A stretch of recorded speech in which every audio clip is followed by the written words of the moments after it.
நல்லா சர்க்கஸ் பண்றாமா நீ. இதுக்கு பேர் தான் புலி பாயறது.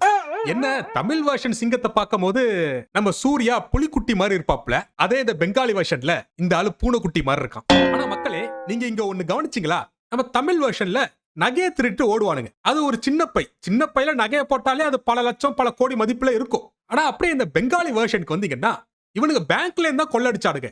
ஆனா பைய பார்க்க தமா தூண்டு இருக்கு. என்ன ஒரு அதுல 50,000 இருக்குமா? அதை வச்சு எத்தனை நாடா சோறு திப்பிக்க? லூசு பசங்களா, ரொம்ப பயபக்தியோட திருடனுங்க போல. கோவில் நகையெல்லாம் திருட மாட்டானுங்க முட்டா பசங்களா. எனவே இந்த 50,000 காப்பாத்த இவன் வேற பாடுபட்டு இருக்கா பாருங்க. என்ன கஷ்டப்பட்டு காப்பாத்தி தூக்கி போட்டான். அட மென்டலு. সেটার জন্য যদি ক্ষমা করি তাহলে ঈশ্বর আমাকে ক্ষমা করবে না. ஏதோ அறத்துப்பால் காமத்துப்பால் அமலாப்பாலுங்கிறாப்ல. நமக்கு எதுவும் புரியல, அதை விட்டுருங்க.